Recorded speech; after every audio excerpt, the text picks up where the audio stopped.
আমার চাওয়াটা আসলেই মনে হয় একটু বেশি ছিল, তাই না? আসলেই যদি চাওয়াটা বেশি না হবে তাহলে আমি এত কষ্ট কেন পাবো? আমি হয়তো অনেক বেশি কিছু চাই ফেলছিলাম তোমার কাছে, তাই না? আমি জাস্ট তোমার বলছিলাম যে এখনকার এই যুগে মানুষ ছাইরা যাইতে একটা সেকেন্ড সময় নেয় না, মানুষকে ভুলতে একটা দিনে বেশি সময় লাগে না। কিন্তু আমি তো চাইছিলাম যে তুমি সারা জীবন আমার পাশে থাকো, সারা জীবন আমার কাছে থাকো। হয়তো আমার এই চাওয়াটাই সব থেকে বড় ভুল হয়েছে, তাই না?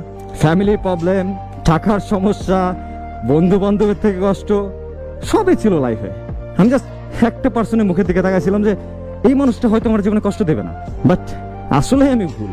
আমি তোমার সব থেকে বেশি ভালোবাসা সব থেকে বড় ভুলটাই করছি, বিশ্বাস করো। আমি আমার নিজের জীবনের থেকে তোমার বেশি ভালোবাসি, আর এটা তো আরো বড় ভুল।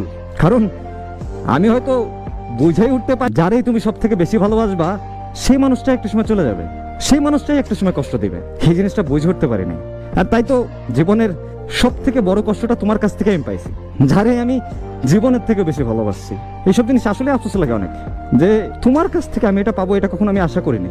আমি কখনো অন্তত ভাবি নাই যে তুমি আমার মাঝপথে রেখে চলে যাবা।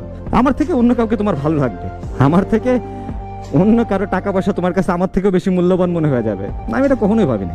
আমি বিশ্বাস করো, আমি সবসময় একটা জিনিস ভাবতাম যে তুমি অন্তত 8-10টা মেয়ের মতো না, তুমি হয়তো একটু অন্যরকম, একটু হইলেও তুমি অন্যরকম। কিন্তু আসলে আমি ভুল ছিলাম, আমার এই বিশ্বাসটা আসলেই ভুল।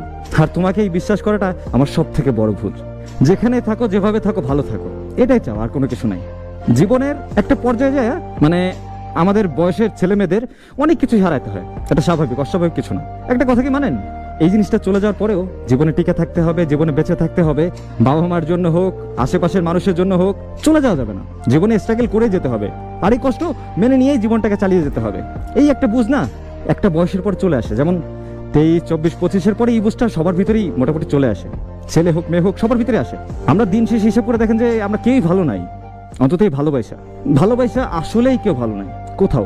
হয়তো খুব কম মানুষই আছে ভালো, ভালোবাসা খুব কম মানুষ, খুব কম।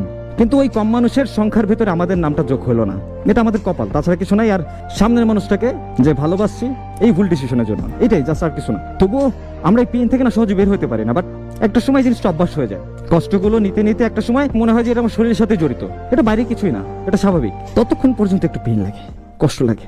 ভালোবাসার মানুষকে হারাই ফেলার আফসোস সারা জীবনেও শেষ হয় না। আর প্রচন্ড পরিমাণে ভালোবাসা মানুষগুলো আসলে শেষটা অব্দি পাশে থাকতে পারে না, কোনো না কোনো ওয়েতে সে চলে যাবে। ভাইকে বলতেছি, মন খারাপ করা কিছুই নেই, যেহেতু বয়সটাই এখন বুঝে নেওয়ার, বুঝে নিতে শিখুন, জীবনটা সুন্দর।